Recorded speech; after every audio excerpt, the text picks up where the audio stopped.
there are some things, this is the 80-20 rule. There are some things that are going to be my way. And those are the things that I love about you.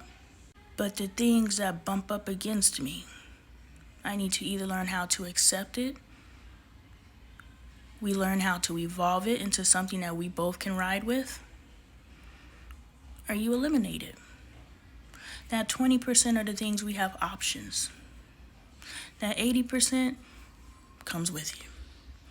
I'm a black woman. This is my hair texture. I got a gap in my teeth. I got a gap in all 4 of my front teeth. These are things that come with me because I'm not fixing my teeth. Can't do nothing about this beautiful black skin nor what I ever desire to. And my brain works the way that my brain works. None of that's changing, so that's the 80%. But the 20%, this morning I have allergies. I was sniffing. Trey was like, you can blow your nose. I was like, I can't. Instead of having any type of argument, that was his way of communicating to me one of his standards. Me walking around sniffing all the time, even though he didn't sit down and say, babe, I really would like to talk to you about you choosing to sniff all the time instead of getting tissue.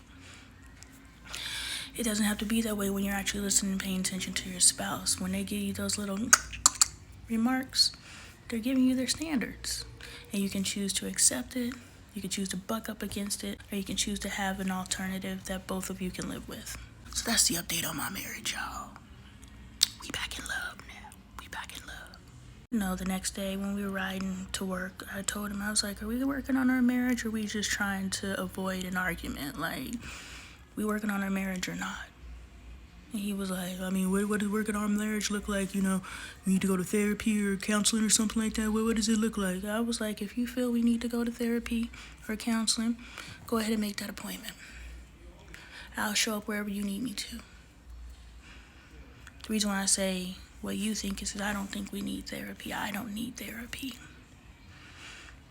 I'm your therapist, coach. I don't need someone to help me analyze myself. The level of skill of any human that I have interacted with,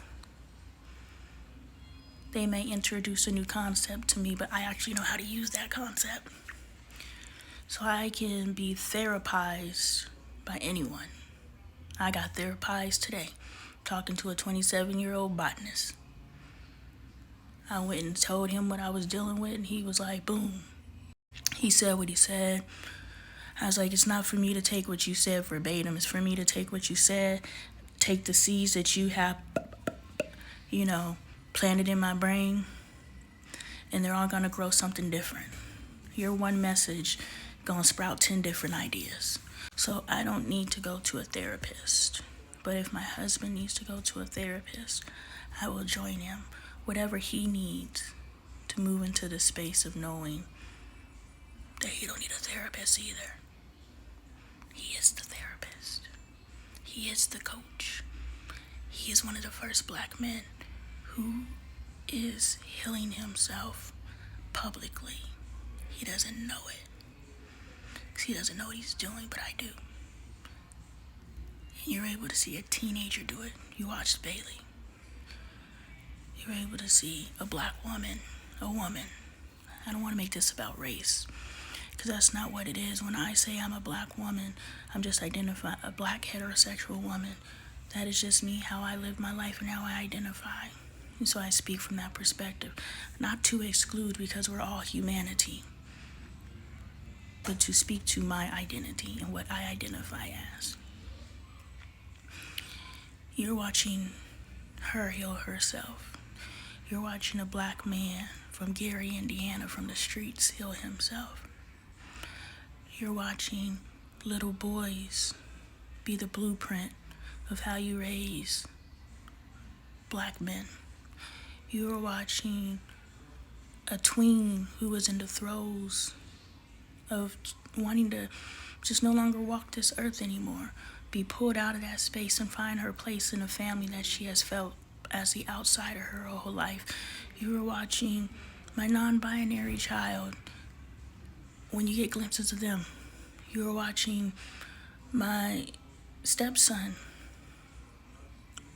or my eldest son, I call him that for identification, and how he moves through life when he allows himself to be filmed.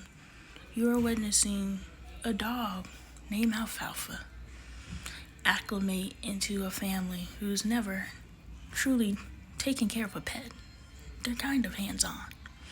So you're watching all of this, and we're sketching out the blueprint for you so that you know what's possible in your life. And with that knowing, I have to make my marriage work because it's bigger than me. Nothing that me and my husband is going through that is insurmountable. No one is in danger. No one is being hurt. Everyone is loved. We just need to figure out how to love. Coming out of the death and degradation and deception that has been fed to us for generations, that is where we're coming out of. Coming out of the dark. We have to figure out how. And I know I'm worth it. I know he's worth it. I know my family's worth it. And I know you're worth it. So let's go.